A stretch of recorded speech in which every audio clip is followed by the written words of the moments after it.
हरियाणा प्रदेश भाजपा अध्यक्ष ओम प्रकाश धनखड़ के दौरों ने की भाजपा की चुनावी जमीन मजबूत। कांग्रेस में हुड्डा का राज खत्म, नहीं बची पार्टी में कोई इज्जत। हुड्डा करता है वाणी सेवा, हम करते हैं जन सेवा, यह कहना है ओम प्रकाश धनखड़ का। किसानों को पीछे रखना कांग्रेस की फितरत।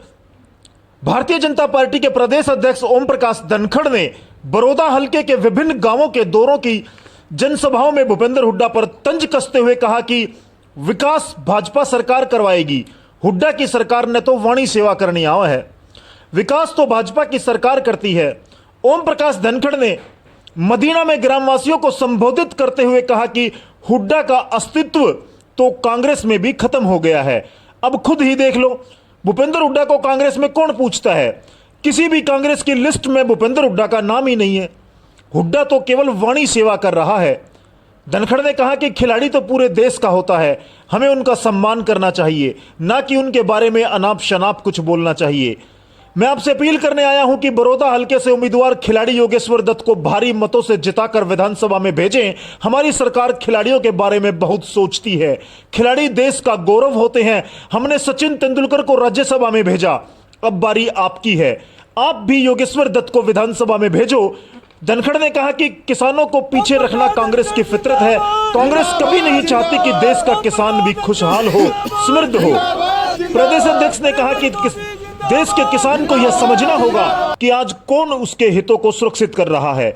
धनखड़ ने कहा कि नए विधेयक कृषि क्षेत्र में केंद्र सरकार का क्रांतिकारी कदम है। देश के किसान के लिए उत्पाद बेचने को अन्य विकल्पों का प्रावधान किया है, जो वास्तव में किसानों को आर्थिक रूप से मजबूत करने का काम करेगा। बड़ौदा गांव में पहुंचे धनखड़ ने कहा कि पूर्व की सरकारों ने किसानों की आंखों में केवल धूल झोंकने का काम किया है और किसानों को बरगलाकर उनके वोट हासिल किए हैं, जबकि किसानों की वास्तविक हितैषी भाजपा सरकार है। प्रदेश अध्यक्ष ओम प्रकाश धनखड़ ने कहा कि किसान बिल पर यह जनता को बरगलाने में लगे हैं।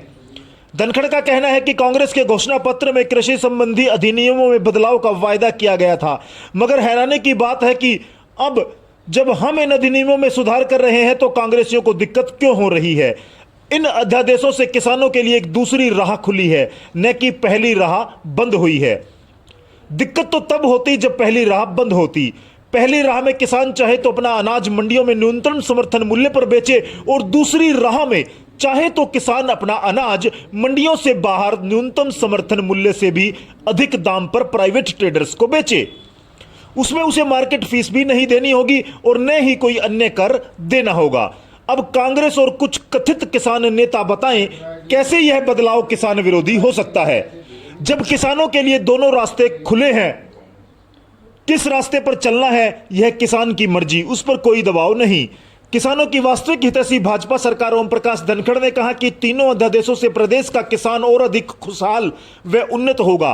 किसान अपनी मर्जी से अपनी फसल बेच सकेगा, किसान पर किसी प्रकार की कोई पाबंदी नहीं होगी। अध्यादेशों में किसानों को अपनी फसल बिक्री के लिए छूट दी गई है और न्यूनतम समर्थन मूल्य एमएसपी खत्म नहीं होगा। वह अनुबंध खेती में ई रजिस्ट्री में सारा लेखा जोखा होगा।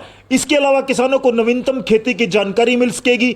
देश के किसानों के लिए उत्पाद बेचने को अन्य विकल्पों का प्रावधान किया है, जो वास्तव में किसानों को आर्थिक रूप से मजबूत करने का काम करेगा। पूंजीपति किसान का शोषण करता था, इन विधेयकों से किसान को उस शोषण से मुक्ति मिलेगी। विधेयक लागू होने के बाद किसान की किस्मत बदलने वाली है। धनखड़ ने कहा कि पूर्व की सरकारों ने किसानों की आंखों में केवल धूल झोंकने का काम किया है और किसानों को बहला फुसलाकर उनके वोट हासिल किए हैं, जबकि किसानों की वास्तविक हितैषी भाजपा सरकार है।